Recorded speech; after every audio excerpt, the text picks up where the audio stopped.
رب العالمين والعاقبة للمتقين والصلاة والسلام على رسوله الأمين وعلى آله وصحبه أجمعين ومن تبعه بإحسان إلى يوم الدين أما بعد أعوذ بالله من الشيطان الرجيم بسم الله الرحمن الرحيم اقرأ باسم ربك الذي خلق الإنسان من علق اقرأ وربك الأكرم الذي علم بالقلم علم الإنسان ما لم يعلم. قابل احترام حضرات و خواتین، رسول اللہ صلی اللہ علیہ وسلم کی حیات طیبہ، آپ کی پاکیزہ زندگی معلوم کرنے کے لیے ہم سب یہاں پر جمع ہیں. اللہ ہمارے یہاں جمع ہونے کو قبول فرمائے، ہماری زندگی میں اللہ برکت دے، امن و سکون اللہ ہمارے گھروں میں نازل فرمائے، آمین. جیسا کہ آپ جانتے ہیں، رسول اللہ صلی اللہ علیہ وسلم پر جو وحی نازل ہوئی، اس سلسلے میں کچھ باتیں ہمیں معلوم کرنی ہے. جب رسول اللہ صلی اللہ علیہ وسلم کی عمر 40 سال کے قریب پہنچی، اس وقت اللہ کے نبی صلی اللہ علیہ وسلم کو خوابوں کے ذریعے اس بات کی علامت یا اس بات کا اشارہ آپ کو ملا کہ آپ نبی بنائے جانے والے ہیں. اور وحی کا آغاز دراصل خوابوں سے ہوا. ماں عائشہ رضی اللہ عنہا فرماتی ہیں، صحیح بخاری کی حدیث ہے، اول ما بدی به رسول اللہ صلی اللہ علیہ وسلم من الوحی الرؤیا الصادقہ فی المنام. رسول اللہ صلی اللہ علیہ وسلم پر وحی کا جو آغاز ہوا وہ سچے خوابوں کے ذریعے ہوا، اور انبیاء کے خواب سچے ہوا کرتے ہیں. اہل علم نے کہا انبیاء کے خواب نبوت کا 46واں حصہ ہوا کرتے ہیں. 46واں جو ایک پارٹ، 40 پر 6واں حصہ انبیاء کے خواب ہوا کرتے ہیں.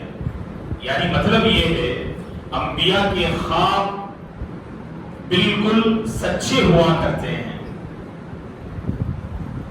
اب عام انسانوں کے جو خواب ہیں، میرے اور آپ کے، فرمایا صلی اللہ علیہ وسلم نے اچھے خواب اللہ کی طرف سے آتے ہیں اور برے خواب شیطان کی طرف سے.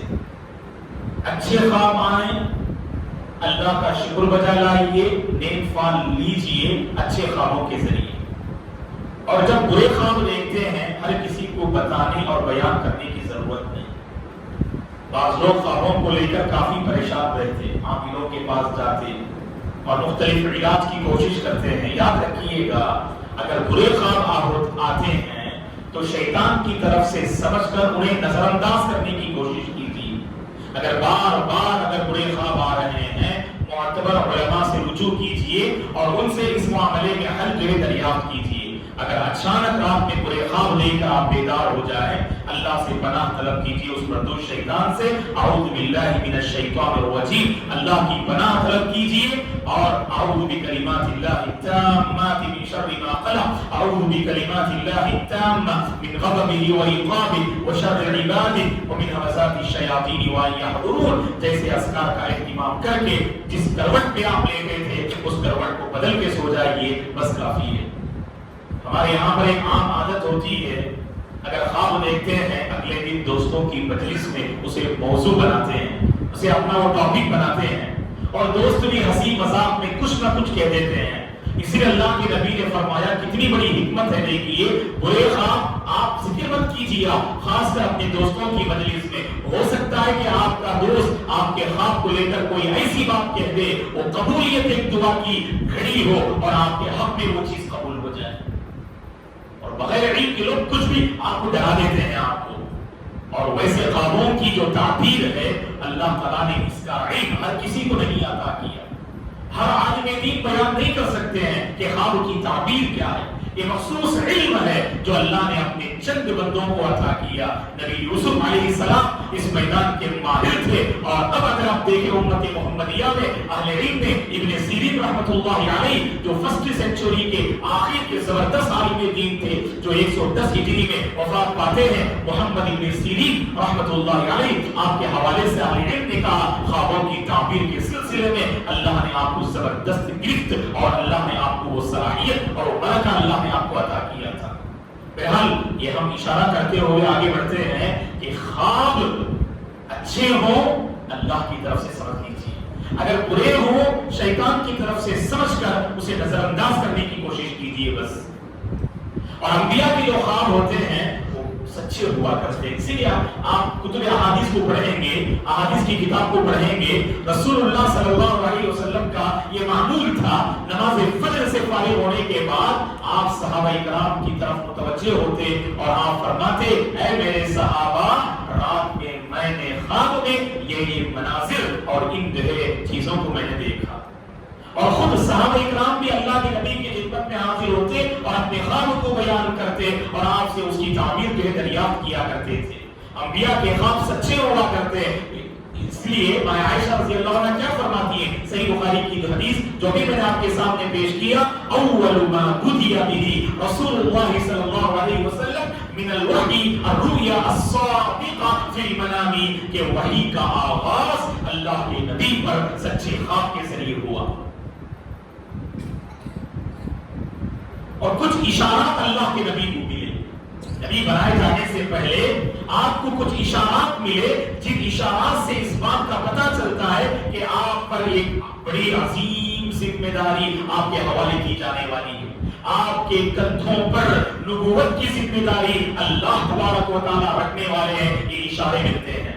جیسا کہ صحیح مسلم کی حدیث میں آپ کے حوالے کرتا ہوں, اللہ کے نبی نے فرمایا صلی اللہ علیہ وسلم نے انی لأعرف حجرا بمکہ كان يسلم علي قبل ان ابعث انی لأعرفه الآن.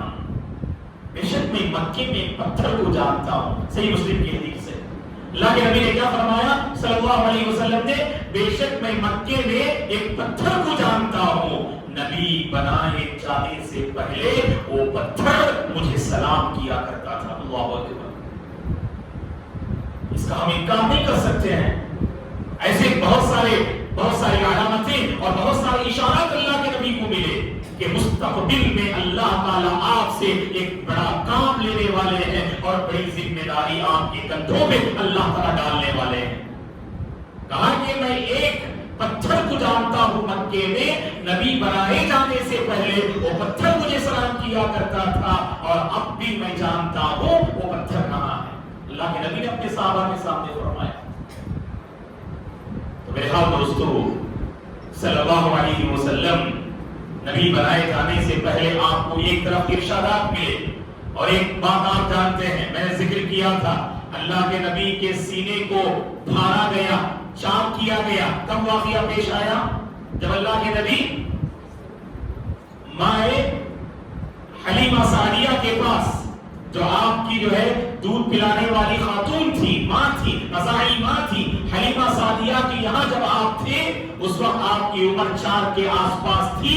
اس وقت یہ واقعہ پیش آیا تھا. 2 فرشتے آتے ہیں جو پرندے کی شکل میں آتے ہیں اور آپ کے سینے کو چاک کرتے ہیں اور آپ کے دل کو نکالتے ہیں اور اس کو زمزم کے پانی سے دھوتے ہیں اور علم و حکمت سے بنا ہوا جو تشت لے کر آئے تھے اس تشتری کو آپ کے جو ہے سینے میں اٹھیر دیتے ہیں اور اس کے بعد آپ کے سینے کو جو ہے سی دیتے ہیں. یہ واقعہ بالکل پیش آیا. اور اسی طرح کا واقعہ پیش آتا ہے سفر اسراء اور معراج کے موقع پر, جو انشاءاللہ بعد والی کلاسوں میں وہ واقعہ ہمارے سامنے آئے گا انشاءاللہ. جب اللہ کے نبی کو اللہ تبارک و تعالیٰ نے ایک رات میں مکہ سے بیت المقدس اور بیت المقدس سے 7واں آسمان کا سیر کروایا اور واپس اسی رات آپ اپنے مقام پہ آ گئے, اپنے جسم کے ساتھ اور روح کے ساتھ اللہ کے نبی کے ساتھ یہ واقعہ پیش آیا, تو اس موقع پر بھی شق صدر کا واقعہ پیش آیا جو وہاں پر ہم ذکر کریں گے. اور علیم میں سے بعض نے کہا کہ اللہ تعالیٰ نے آپ پر وحی کو نازل کرنے سے پہلے بھی یہ معاملہ آپ کے ساتھ کیا. جیسا کہ بیہقی کی روایت ہے, مرسل روایت ہے, ابن مسیب رحمہ اللہ کی روایت ہے کہ اللہ کے نبی صلی اللہ علیہ وسلم نبی بنائے جانے سے پہلے دو فرشتے آتے ہیں، آپ کے پیٹ اور سینے کو پھاڑتے ہیں اور آپ کے دل کو نکالتے ہیں اور اسے زمزم سے دھوتے ہیں اور علم و حکمت سے بھرا تخت آپ کے لیے سینے میں اڈیل دیتے ہیں اور پھر اسے سی دیتے ہیں۔ تو 2 مرتبہ پیش آیا، 3 مرتبہ پیش آیا، یہ تھوڑا اختلافی مسئلہ ہے، لیکن جو تیسری مرتبہ ہے وہ نبی بنائے جانے سے پہلے یہ واقعہ پیش آیا۔ اس طرح علم جو اپنی کتابوں میں نقل کرتے ہیں، جیسا کہ ابھی میں نے البیہقی کی اس روایت کو آپ کے حوالے کیا۔ رسول اللہ صلی اللہ علیہ وسلم کے متعلق ماں عائشہ رضی اللہ عنہا فرماتی ہیں جب آپ نبی بنائے گئے تو اس سے چند ماہ پہلے، ایک مدت پہلے آپ تنہائی میں غار حرا میں جا کر اللہ تعالیٰ کی عبادت میں مصروف رہتے تھے۔ آپ کان یتحنث او ایتعبد، میں عائشہ رضی اللہ عنہا فرماتی ہیں رسول اللہ صلی اللہ علیہ وسلم غار حرا میں عبادت کیا کرتے تھے اور فکر کیا کرتے تھے، اور طریقہ ابراہیمی پر آپ جو اپنی عبادت کے اس سفر کو آگے بڑھاتے تھے۔ اور جب کھانے پینے کا انتظام وہاں پر جو ختم ہو جاتا جو آپ لے جاتے، پھر واپس آتے اپنے گھر والوں کے پاس اور پھر جو ہے کھانے کا انتظام کرتے اور پھر جو واپس چلے جاتے غار حرا۔ یہ معاملہ اللہ کے نبی کے ساتھ جو ہے یعنی نبی بنائے جانے سے پہلے یہ واقعہ اور معاملہ علم اپنی کتابوں میں نقل کرتے ہیں۔ اور یہاں پر قابل ذکر بات یہ ہے، جسے اہل علم نے کہا کہ وقتاً فوقتاً انسان کو تنہائی اختیار کرنا چاہیے۔ خلوت میں اور تنہائی میں اپنی زندگی کا جائزہ لے کر دیکھیے، آپ کو احساس ہوگا کہ آپ کے اندر کتنی کمزوریاں اور کتنی کوتاہیاں ہیں۔ کبھی ہم اتنے مصروف ہو جاتے ہیں دوستو اپنوں کے ساتھ اور باہر کی دنیا میں کہ کبھی اپنی ذات کا جائزہ لینا اس کی فرصت ہی ہمیں نہیں ملتی۔ باہر رہتے ہیں، تجارت، کاروبار، مختلف مسائل میں الجھے رہتے ہیں، اور جب گھر آتے ہیں تو گھر والوں کے ساتھ اور گھر کی اتنی مصروفیات ہوتی ہے کہ انسان اپنی ذات کا جائزہ لے اس حوالے سے کبھی اس کو فکری لاحق نہیں ہوتی ہے۔ اس لیے تھوڑا وقت نکالا کریں آپ، روزانہ نہ صحیح وقتاً فوقتاً اپنی زندگی کا ہمیں تنہائی میں جائزہ لینا چاہیے۔ باہر کے معاملات میں کہاں میری کوتاہی ہو رہی ہے اور اپنوں کے ساتھ میں کہاں جو ہے کوتاہی کر رہا ہوں، جائزہ لینے سے آپ کو احساس ہوگا۔ کہیں ایسا تو نہیں کہ باہر کی دنیا میں آپ کا بڑا نام ہے اور باہر کی دنیا میں آپ سب کے حقوق ادا کر رہے ہیں اور اپنوں کے ساتھ آپ جو ہے کہیں ظلم تو نہیں کر رہے ہیں آپ۔ تو جائزہ لینے سے جو ہے سبحان اللہ یہ کمزوری کا احساس آپ کے اندر پیدا ہوگا دوستو۔ اسی لیے ہمیں اپنی خلوتوں میں اپنا جو ہے جائزہ لینے کی کوشش کرنی چاہیے۔ اس کا کہیں یہ مطلب نہیں سمجھ لینا آپ کہ انسان سب سے الگ تھلگ ہو کر زندگی بسر کرنا شروع کر دے۔ شریعت نے اسے پسند نہیں کیا۔ اللہ کے نبی بھی دیکھیے، نبی بنائے جانے سے پہلے 40 سالہ زندگی کا سبحان اللہ ایک بڑا حصہ اپنے لوگوں کے ساتھ گزارا، تبھی چل کر لوگوں نے آپ کے معاملات، آپ کا کردار، آپ کی زبان، آپ کی شخصیت کو دیکھ کر آپ کے متعلق سرٹیفکیٹ دی، آپ الصادق الامین ہیں۔ آپ اگر آپ گھل نہ ملتے پھر یہ سرٹیفکیٹ آپ کو نہ دی جاتی۔ بالکل آخری مرحلے کی نبی بنائے جانے سے پہلے ایک مختصر مدت اللہ کے نبی تنہائی اختیار کرنا شروع کر دی، اور نبی بنائے جانے کے بعد سبحان اللہ 20 پر 3 سالہ زندگی ہمارے سامنے موجود ہے۔ صبح سے لے کر شام تک، رات تک اللہ کے نبی خلق خدا کی ہدایت کے سلسلے میں فکر کر رہے ہیں، اور رات کی تنہائی میں اور گھڑیوں میں خلق خدا کی ہدایت کا مطالبہ اللہ تعالیٰ سے کر رہے ہیں۔ وہی الہادی ہے جو لوگوں کو ہدایت دینے والا رب ذوالجلال کے پاس آپ ہدایت کا مطالبہ کر رہے ہیں۔ اللہ اکبر۔ اللہ کے نبی نے کیا فرمایا؟ مسند احمد کی وہ حدیث آپ جانتے ہیں، 2 مومن کا آپ نے ذکر کیا۔ ایک مومن لوگوں کے ساتھ گھل مل کر رہتا ہے، ان کی جانب سے آنے والی تکالیف کو برداشت کرتا ہے اور صبر کرتا ہے، اور دوسرا مومن اس نے سنیاسی اختیار کی، تنہائی اختیار کی، لوگوں سے الگ تھلگ رہتا ہے۔ ان دونوں مومن میں اللہ کے نبی نے اس مومن کو بہتر قرار دیا جو لوگوں کے ساتھ مل جل کے رہتا ہے، ان کی جانب سے آنے والی تکالیف پر صبر کرتا ہے۔ بعض لوگوں کا مزاج ہوتا ہے کسی سے ملتے جلتے نہیں. آپ یہ مت سمجھ لینا کہ بہت اچھی عادت ہے یہ زیادہ اچھی عادت نہیں دوستو. کبھی کبھار انسان حد سے زیادہ لوگوں سے الگ رہنا کبھی اس کا ذہن جو ہے اس کا ساتھ نہیں دیتا, الگ الگ رائے اختیار کرنے لگتا ہے اور لوگوں سے متصل ہو جاتا ہے اور ہر معاملے میں اپنی الگ اور انوکھی رائے اختیار کرنے لگتا ہے. کہا کہ نہیں, تنہائی اختیار کیجیے لیکن اپنی پوری زندگی کو تنہائی کے حوالے مت کیجیے. زندگی کا ایک حصہ ضرور ایسا بنائیں جسے آپ تنہائی کے حوالے کر دیجیے. جائزہ لینے, کمزوریوں کا احساس کرنے, اپنا جو ہے محاسبہ کرنے, اپنی غلطیوں کا اعتراف کرنے کے لیے آپ ایک وقت مختص کیجیے اور بقیہ اوقات باہر کے لوگوں اور اپنوں کے ساتھ معاملات اور تعلقات کے لیے آپ جو ہے آگے بڑھائیے دوستو زندگی کے سفر میں. تو بہرحال اللہ کے نبی صلی اللہ علیہ وسلم نبی بنائے جانے سے پہلے غار حرا میں اب خلوت اختیار کرتے, تنہائی اختیار کیا کرتے تھے صلی اللہ علیہ وسلم. اب آئیے معلوم کرتے ہیں آپ پر وحی کیسے نازل ہوئی. اللہ کے نبی ایسے ہی آپ اللہ کی عبادت میں مصروف تھے. غار حرا میں رمضان کا مہینہ تھا.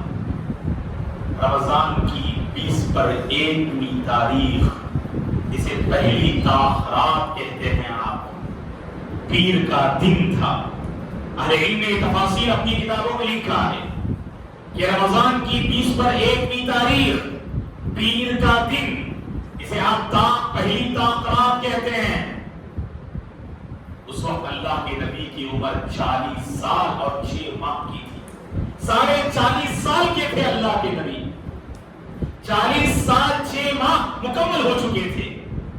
اس موقع پر جبریل علیہ السلام پہلی بار اللہ کی طرف سے پیغام لے کر آتے ہیں, وحی لے کر آتے ہیں.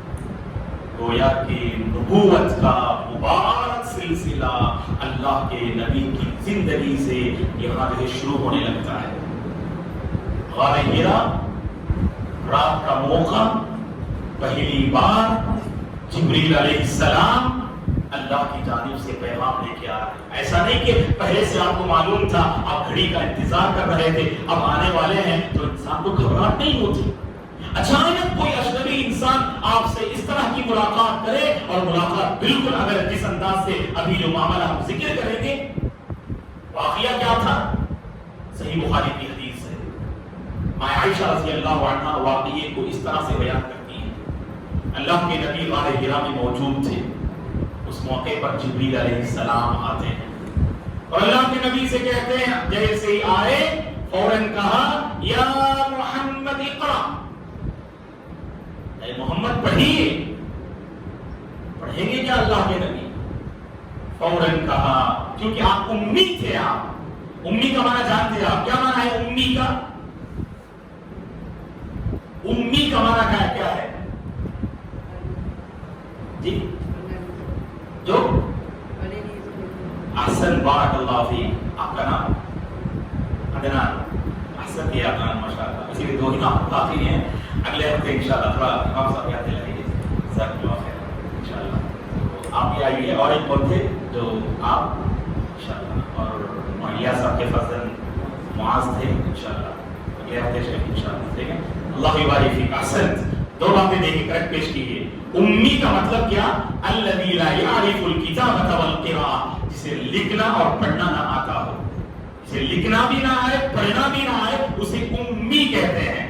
عربی زبان میں ان پڑھ. اللہ نے ایسے ان پڑھ لوگوں میں نبی کو مبعوث کیا. هو الذی بعث فی الامین. بڑی حکمت تھی. اللہ کے نبی کو پڑھنا لکھنا نہیں آتا تھا. اگر پڑھنا لکھنا آتا تھا تو یہ مشرکین مکہ کہتے تھے ارے محمد کو پڑھنا لکھنا تو آتا ہے نا, انہوں نے اپنی جانب سے یہ آیتیں لکھ کر ہمارے سامنے پیش کر دی. تو کہیں لوگ آپ پر یہ اعتراض نہ کرے, اسی لیے اللہ نے آپ کو امی بنایا. تو کہا اللہ کے نبی نے, جب جبریل نے کہا کہ پڑھیے, کہا کہ ما انا بقاری, مجھے پڑھنا نہیں آتا. تو کیا کیا اس کے بعد جبریل علیہ السلام نے صحیح بخاری کی حدیث ہے، اللہ کے نبی فرماتے ہیں فَأَخَذَنِي فَغَطَّنِي کہ اللہ کے نبی کو جبریل علیہ السلام نے پکڑا اور اپنے سینے سے آپ کو دبوچا، اور دبوچنے کے بعد فرمایا کہ پڑھیے۔ وہی بات آپ نے دہرائی مَا أَنَا بِقَارِئٍ کہ مجھے پڑھنا نہیں آتا۔ تو ماں عائشہ فرماتی ہیں پھر کیا ہوا؟ فَأَخَذَنِي فَغَطَّنِي الثَّانِيَةَ پھر جبریل علیہ السلام نے اللہ کے نبی کو پکڑا اور آپ کو دبوچا دوسری مرتبہ اور کہا کہ پڑھیے۔ اس موقع پر فرمایا، جواب دیا، وہی جواب دہرایا، مجھے پڑھنا نہیں آتا۔ تو پھر کیا کیا؟ تیسری مرتبہ بھی وہی ہوا، فَأَخَذَنِي فَغَطَّنِي الثَّالِثَةَ ثم قال اقرأ فقلت ما أنا بقارئ تیسری مرتبہ بھی حضرت جبریل نے آپ کو پکڑا اور دبوچا، جب اس کے بعد کہا کہ پڑھیے تو کہا کہ مجھے پڑھنا نہیں آتا۔ 3 مرتبہ پڑھنا نہیں آتا کہا۔ اس کے بعد جبریل علیہ السلام نے یہ آیات کریمہ آپ کے سامنے تلاوت کی، اے محمد ان آیتوں کو پڑھیے۔ اقرأ بسم ربک الذی خلق خلق الانسان من علق اقرأ وربک الاکرم الذی علم بالقلم علم الانسان ما لم يعلم۔ کتنی آیتیں نازل ہوئی؟ 5 آیتیں نازل ہوئی اللہ کے نبی پر۔ پہلی بار سورہ علق جو 30ویں پارے میں ہے 5 آیتیں نازل ہوئی۔ اے نبی پڑھیے اپنے اس رب کے نام سے جس نے پیدا کیا، جس نے انسان کو جمے ہوئے خون سے پیدا کیا۔ اے نبی پڑھیے آپ کا رب بڑا کرم والا ہے، جس نے انسان کو قلم کے ذریعے سکھایا، انسان کو اس نے وہ باتیں سکھائی جنہیں وہ نہیں جانتا تھا۔ یہ ساری باتیں اللہ نے 5 آیتوں میں اللہ نے ذکر کیا۔ اس کے بعد ہوا کیا؟ جبریل علیہ السلام چلے گئے اور اللہ کے نبی ان آیتوں کو اپنی زبان پر دہرا رہے تھے۔ اقرأ بسم ربک الذی خلق خلق الانسان من علق اقرأ وربک الاکرم الذی علم بالقلم علم الانسان ما لم يعلم۔ دہراتے ہوئے آپ جو ہے غار حرا سے نکلے اور اپنے گھر کی طرف جو ہے رواں دواں ہونے لگے۔ اور دل کی کیفیت کیا تھی؟ ماں عائشہ رضی اللہ عنہا فرماتی ہے کہ دل پوری طرح سے گھبراہٹ اور خوف سے بھرا ہوا تھا۔ ڈر گئے اللہ کے نبی، آخر کیا ماجرا ہے اور کیا معاملہ ہے؟ اور جاتے ہیں اپنے گھر اور ماں خدیجہ سے جیسے ہی گھر پہنچتے کہتے ہیں کہ زملونی زملونی یا خدیجہ، اے خدیجہ مجھ پر چادر اڑا دو، مجھ پر چادر اڑا دو، کمبل اڑا دو۔ سبحان اللہ، عقل سلیم رکھنے والی، سمجھدار، کامیاب، پاک باز، دور اندیش خاتون خدیجہ رضی اللہ عنہا نے یہ سوال نہیں کیا کیا معاملہ ہے اللہ کے نبی، پہلے بتاؤ بعد میں کمبل اڑاتی ہوں۔ اللہ اکبر، پیغام ہے اس میں عورتوں کے لیے۔ اپنے گھر کو آپ پرسکون بنانا چاہتی ہیں کہ گھر کے مرد حضرات کو بھی سمجھنا پڑے گا۔ اللہ کے نبی نے کہا کہ چادر اڑا دو، اللہ کے نبی پر آپ چادر اور کمبل اڑا دیتی ہیں۔ گھبراہٹ دور ہونے کے بعد اللہ کے نبی اور ماں خدیجہ آپس میں گفتگو کرتے ہیں۔ تو اس سے پتہ چلا اگر شوہر گھبراہٹ اور پریشانی کے عالم میں گھر آئے اور کسی بات کا حکم دے اور کہے کہ پہلے چائے بنا کے فوری لاؤ، تو عورتوں کا ایک کردار ہونا چاہیے کہ وہاں پر الجھنا نہیں، وہاں پر جو ہے بیجا سوالات نہیں کرنا، کیونکہ انسان کا ذہن جب جو ہے اس کے قابو میں نہ ہو ممکن ہے کہ رد عمل کچھ بھی ہو سکتا ہے۔ سمجھدار خاتون وہ ہے جو اپنے شوہر کی اس حالت کو سمجھتے ہوئے وہ جس بات کا حکم دے بالفور سے بجا لائے، اور وہ اپنے آپ کو قابو پانے اور سنبھالنے کے بعد اگر گفتگو کرے تو گفتگو میں کامیابی ہو سکتی ہے۔ ہماری سب سے بڑی پریشانی کیا ہے دوستو؟ معاشرتی زندگی میں جو ہمارے اپنے آپس میں جو شوہر بیوی کے تعلقات ہوتے ہیں، دونوں میں سے کسی ایک کے اندر یہ ضرور کمزوری ہوتی ہے، وہ مخالف سامنے والے کے جذبات کو سمجھنے کے لیے تیار نہیں۔ ایک دوسرے کے جذبات کو سمجھیے، اللہ کی قسم شادی کے بعد والی زندگی ہی بہت پرسکون گزرے گی۔ سوشل میڈیا کا جو تصور ہے جس نے لوگوں کے سامنے پیش کیا ہے کہ شادی خانہ بربادی ہے، اللہ کی قسم شادی خانہ آبادی ہے، شادی خانہ بربادی نہیں ہو سکتی ہے۔ اللہ تعالیٰ کا یہ وعدہ ہے، اس نے جوڑے کا انتخاب کیا اور انہی جوڑوں سے تم ایک دوسرے سے سکون حاصل کرتے ہو، محبت کے ذریعے سے ایک دوسرے کے حق میں سکون اور اطمینان کا ذریعہ بنتے ہو۔ اور ہمارے پاس یہ تصور ہے جو سکون تمہیں شادی سے پہلے ملے گا، شادی کے بعد وہ سکون نہیں ملے گا۔ سوشل میڈیا کے اس تصور پر ہمارا عقیدہ ہے اور اللہ کے اس فرمان پر ہمارا عقیدہ نہیں۔ وَمِنْ آيَاتِهِ أَنْ خَلَقَ لَكُم مِّنْ أَنفُسِكُمْ أَزْوَاجًا لِتَسْكُنُوا إِلَيْهَا وَجَعَلَ بَيْنَكُم مَّوَدَّةً وَرَحْمَةً۔ دیکھیے مائے خدیجہ کا کردار، سبحان اللہ، کچھ نہیں کہا، جب اللہ کے نبی نے کہا کمبل اڑا دو، اڑا دیا، اور تھوڑی دیر بعد جب گھبراہٹ دور ہوئی، اس کے بعد اللہ کے نبی نے ماں خدیجہ سے فرمایا ما لی یا خدیجہ، اے خدیجہ مجھے کیا ہو گیا، ایسا لگتا ہے کہ میری جان چلی جائے گی اور میری جان کو خطرہ لاحق ہے۔ اور اس کے بعد کا جو کردار ہے، ماں خدیجہ رضی اللہ عنہا نے جو تسلی کے الفاظ کہے اور آپ کو لے کر جو چچا زاد بھائی کے پاس جاتی ہیں، اس کے بعد کے جو معاملات ہیں وہ انشاءاللہ آنے والے درس میں ہم جو ہے بیان کرتے ہیں۔ اللہ تعالیٰ سے ہماری دعا ہے اللہ تبارک و تعالیٰ ہم سب کو رسول اللہ صلی اللہ علیہ وسلم کی حیات طیبہ کو معلوم کرنے اور آپ کی زندگی کے مطابق ہم میں سے ہر ایک کو اپنی زندگی ڈھالنے کی توفیق عطا فرمائے۔ ہم میں سے ہر ایک کو ایک دوسرے کو سمجھتے ہوئے زندگی کو آگے بڑھانے کی اللہ تعالیٰ توفیق عطا فرمائے۔ ایک دوسرے کے جذبات کو ہم سمجھنے والے بن جائیں، ایک دوسرے کی ہم قدر کرنے والے بن جائیں، تاکہ زندگی کا یہ نظام ہم سب کے حق میں چین و سکون کا جو ذریعہ بن جائے۔ امن والی زندگی اللہ ہم سب کو نصیب فرمائے، سکون اور برکتوں والی زندگی ہم سب کو نصیب فرمائے۔ ہم میں سے جو جس فیلڈ اور جس میدان میں بھی پریشان ہے، اللہ سب کی پریشانی کو جو دور فرمائے۔ آمین۔ جزاکم اللہ خیرا وبارک فیکم۔ محترم حضرات، آپ تمام حضرات و خواتین سے ایک اپیل کرتے ہیں ہم کہ اللہ کا کرم ہے کہ لوگ خاص کر علماء اپنے اپنے طور پر لوگوں کو فائدہ پہنچانے کی کوشش کر رہے ہیں۔ الحمدللہ کہیں پر آن لائن کورسز جاری ہیں، کہیں آف لائن کورسز جاری ہیں، خاص کر اسکول میں پڑھنے والے طلباء اور طالبات کے لیے ہر کوئی اپنے اپنے طور پر محنت کر رہے ہیں۔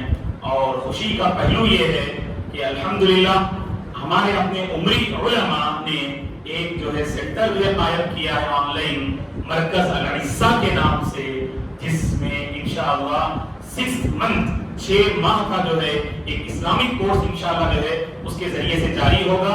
اس کورس کی خوبی کیا ہے، ہر مہینہ ایک سبجیکٹ پڑھایا جائے گا۔ تو عمری علماء کی یہ گزارش تھی کہ اس پروگرام کے سلسلے میں ہمارے اس پروگرام میں اعلان کریں تاکہ ہمارے اپنے جو لوگ ہیں بستی کے، عمر آباد کے، وہ نوجوان طلباء اور طالبات بھی اس سے فائدہ اٹھائیں۔ آپ جانتے ہیں اس کورس کی خوبی کیا ہے کہ 3 زبانوں میں یہ کورس ہوگا انشاءاللہ، اردو میں، تمل میں اور انگریزی میں، اور تینوں الگ الگ جو ہے انشاءاللہ جو ہے پڑھانے والے اساتذہ ہوں گے۔ 6 ماہ کا کورس ہے اور پورے مہینے میں صرف 16 دن کی پڑھائی ہوگی انشاءاللہ عشاء کی نماز کے بعد، بس تھوڑی دیر اور شارٹ کورس لیکن بہت مفید رہے گا انشاءاللہ۔ ہفتے میں 4 دن کلاسز ہوں گے۔ تو ہم پوری طرح سے یہ اپیل کرتے ہیں آپ تمام حضرات و خواتین سے کہ اس کورس پر آپ توجہ دیجیے، انشاءاللہ ضرور اس کا فائدہ ہوگا۔ عقیدہ، فقہ اور تاریخ جیسے اہم ٹاپکس اس میں رکھے گئے ہیں، تفسیر وغیرہ بھی انشاءاللہ اگر آپ اس میں جوائن کر لیں تو ضرور انشاءاللہ جو ہے فائدہ ہوگا آپ تمام کو۔ اللہ تبارک و تعالیٰ جہاں کہیں لوگ الحمدللہ لوگوں کو فائدہ پہنچانے کی خاطر جیسے کچھ بھی خدمات انجام دے رہے ہیں، اللہ تعالیٰ سب کی خدمات کو جو قبول فرمائے، آمین۔ ٹھیک ہے، جزاک اللہ خیر۔ اگر کوئی سوال ہو تو کر سکتے ہیں انشاءاللہ، اور خواتین سے گزارش ہے کہ وہ جا سکتے ہیں انشاءاللہ۔ اگر کوئی سوال ہو تو بذریعہ چٹھی جو ہے آپ مجھے پہنچا دیں، یا نہیں تو آپ گھر چلے جائیں۔ مرد حضرات میں سے اگر کوئی سوال ہو ایک آدھ تو کیجیے انشاءاللہ، 2-3 منٹ میں ختم کر لیتے ہیں انشاءاللہ۔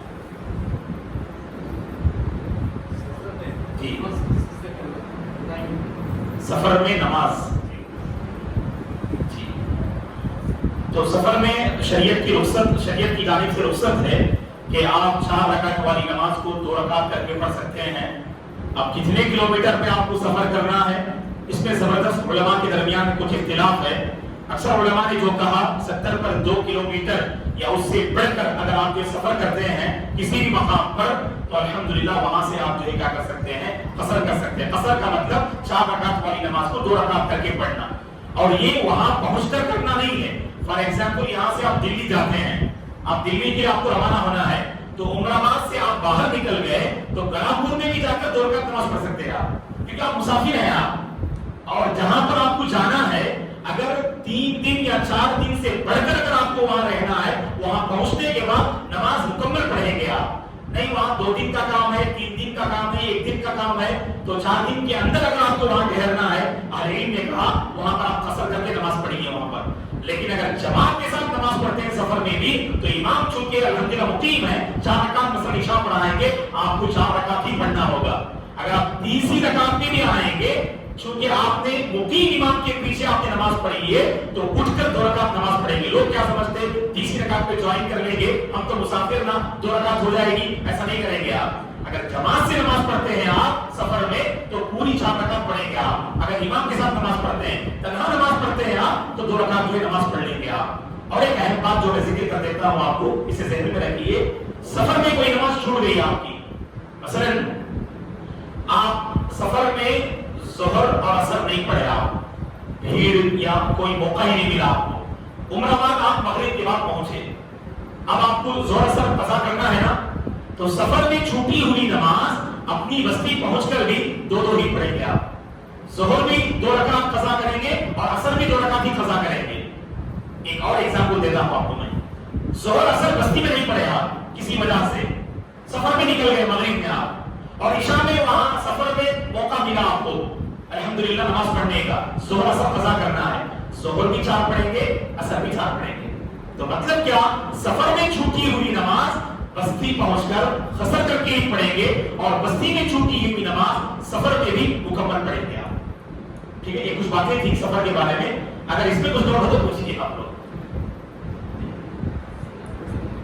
سفر میں سنت پڑھنے سے روکا تو نہیں گیا, اگر سنت پڑھنے کا موقع ہے تو پڑھیے الحمدللہ, لیکن اللہ کی طرف سے رخصت ہے تو رخصت, جیسے اللہ کے نبی نے فرمایا ان اللہ یحب ان تؤتى الرخص کما یحب ان تؤتى العزائم, اللہ تعالیٰ کو جیسے عزیمتوں پہ عمل کرنا پسند ہے, ویسے ہی اللہ کی طرف سے جو آفر ملتے ہیں ان آفر پہ عمل کرنا بھی پسند ہے.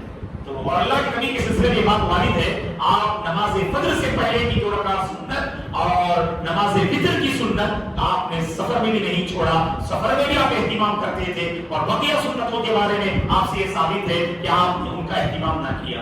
اگر کبھی اہتمام کر لیتے ہیں تو غلط بات نہیں ہے انشاءاللہ.